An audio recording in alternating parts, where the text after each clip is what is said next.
శ్రీ గురుభ్యో నమః. శ్రీ మహాగణపతి నమః. 23 ఫిబ్రవరి నుండి మార్చి 1వ తారీఖు వరకు ద్వాదశ రాశుల వారికి చంద్రమను అనుసరించి గోచర రీత్యా ఈ వారం ఎలా ఉండబోతుందని చూద్దాం. మంగళవారి గంటల పంచాంగాన్ని అనుసరించి ఈ యొక్క వారం ఎలా ఉండబోతుందని తెలుసుకునే ముందు మంగళవారి గంటల పంచాంగంలో గత సంవత్సరంలో వచ్చేటప్పటికి ముఖ్యంగా రాయబడినటువంటి నిజంగా జరిగినటువంటి కొన్ని విషయాల్లో ఆంధ్రప్రదేశ్లో యొక్క రాజకీయ మార్పు ఏదైతే జరిగిందో దాని గురించి నిర్మోహమాటంగా రాయడం జరిగింది. అదేవిధంగా పవన్ కళ్యాణ్ గారు ఎలాగైతే గెలవడం జరుగుతుందో ఆ విషయాన్ని కూడా ముందుగానే రాయడం జరిగింది.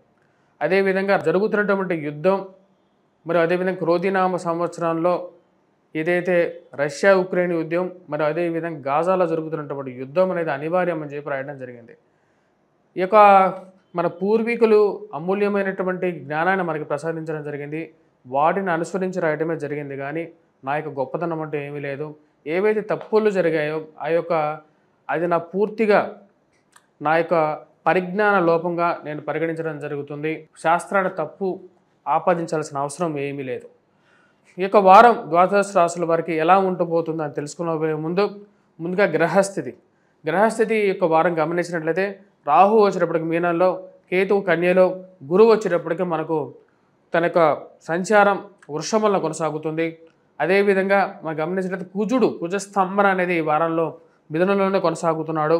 వాటితో పాటు బుధుడు కలవడం అనేది ఈ యొక్క నెలలో 27వ తారీఖున బుధుడితో రవి బుధుడు శని యొక్క కలయిక అన్నమాట. ఈ యొక్క కలయిక రాబోతున్నటువంటి రోజుల్లో మార్చి 30వ తారీఖే షష్టగ్రహ కూటమి అనేది జరగబోతున్నది. వీటితో పాటు శుక్రుడి యొక్క కలయిక రాహుతో కలవడం జరిగింది. ఇటువంటి స్థితి రాబోతున్నటువంటి వారం రోజుల పాటు ద్వాదశ రాశుల వారికి చంద్రమను అనుసరించి గోచర రీత్యా ఎలా ఉండబోతుందని చూద్దాం. వృషభ రాశి వారికి ఈ వారం సానుకూలమైనటువంటి ఫలితాలు గోచరిస్తూ ఉన్నాయి. వృత్తిపరంగా వ్యాపారపరంగా సానుకూలంగా ఉంటుంది. ఏవైతే ఉద్యోగపరంగా కొన్ని సవాళ్ళను మీరు ఎదుర్కొంటున్నారో ఆ యొక్క సవాల్ నుంచి కొంచెం విముక్తి పొందగలుగుతారు. అప్పుడప్పుడు మీరు చేస్తున్నటువంటి కష్టే ఫలి అనేటువంటి మీ యొక్క సూత్రానికి ఒక వాల్యూ దొరకటం వృషభ రాశి వారికి ఈ వారం సానుకూలమైనటువంటి ఫలితాలు గోచరిస్తూ ఉన్నాయి. వృత్తిపరంగా వ్యాపారపరంగా సానుకూలంగా ఉంటుంది. ఏవైతే ఉద్యోగపరంగా కొన్ని సవాళ్ళను మీరు ఎదుర్కొంటున్నారో ఆ యొక్క సవాల్ నుంచి కొంచెం విముక్తి పొందగలుగుతారు. అప్పుడప్పుడు మీరు చేస్తున్నటువంటి కష్టే ఫలి అనేటువంటి మీ యొక్క సూత్రానికి ఒక వాల్యూ దొరకటం, మీరు చేస్తున్నటువంటి కష్టానికి గుర్తింపు ఏదైతే దొరుకుతుందో దాంతో మానసిక సంతృప్తి పొందగలుగుతారు.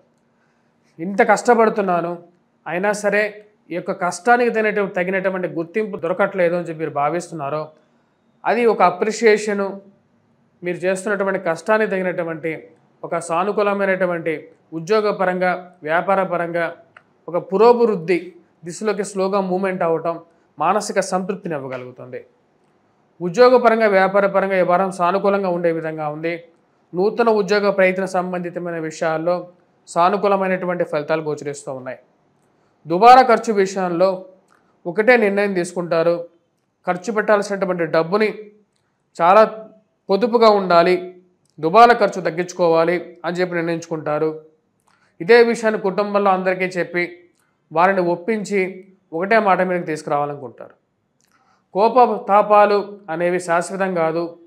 కోపంతో మాట్లాడినప్పుడు ఆ కోపం తిరిగి మళ్ళీ మీ దగ్గరికే రావడం, మీ మీద ఉన్నవి లేనివి సమాజంలో చెప్పి బ్యాడ్ ప్రాపగాండా చేసేటువంటి వారు చుట్టూ ఉన్నా సరే వారితో జాగ్రత్తగా ఉండాలని చెప్పి నిర్ణయించుకుంటారు.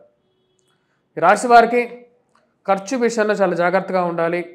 అదేవిధంగా ఇరుగు పొరుగు సఖ్యత విషయంలో ఇందాక చెప్పిన విధంగా బ్యాడ్ ప్రాపగాండా చేసేటువంటి వాళ్ళని గుర్తించాలనుకుంటారు. వారికి సరైనటువంటి గుణపాఠం నేర్పించాలని చెప్పి నిర్ణయించుకుంటారు. మరియు అదేవిధంగా పిల్లల ఎదుగుదల మానసికమైనటువంటి సంతృప్తిని ఇవ్వగలుగుతుంది. వాళ్ళు ఎలాగైనా సరే వారి యొక్క జీవితంలో స్థిరపడతారు, సుఖపడతారు అని చెప్పి ఒక నమ్మకం కలుగుతుంది. ఆరోగ్యపరంగా ఈ వారం సానుకూలమైనటువంటి ఫలితాలు గోచరిస్తూ ఉన్నాయి. మరియు అదేవిధంగా ఈ రాశి వారికి స్నేహితులు ఎవరో, మన వాళ్ళు ఎవరో, పరాయి వాళ్ళు ఎవరో అనేది అర్థం కానటువంటి పరిస్థితి ఉంటుంది. 24 గంటలు మీ వెంటే ఉంటూ మీరు డబ్బులు ఇస్తే భోజనం చేసేటువంటి వారు మీ గురించి బ్యాడ్ ప్రాపగాండా చేయడం అర్థం కానటువంటి విషయం ఉంటుంది. వాడికి అన్నీ నేనే చేయాలి, మీతోనే అన్నీ చేయించుకుంటారు. మళ్ళీ అదేవిధంగా మీ గురించే బయట చెప్తూ ఉంటారు. ఇలాంటి వారికి గట్టిగా ఒక గుణపాఠం చెప్పాలని చెప్పి నిర్ణయించుకుంటారు. ఉద్యోగ ప్రయత్నాల్లో సానుకూలంగా ఉంటుంది. విద్యా సంబంధితమైన విషయాల్లో విద్యార్థులు కష్టపడి బాగా చదవగలిగితే మంచి అనుకూలమైనటువంటి విజయాలు పొందగలుగుతారు. మ్యాథమెటిక్స్లో విద్యార్థులు ఎవరైతే గణితం చదువుతున్నారో ఈ యొక్క విద్యార్థులు కొద్ది కష్టపడి చదవగలిగితే అనుకూలంగా ఉంటుంది. కుజుడంత సానుకూలమైనటువంటి ఫలితాలు ఇచ్చే విధంగా లేడు.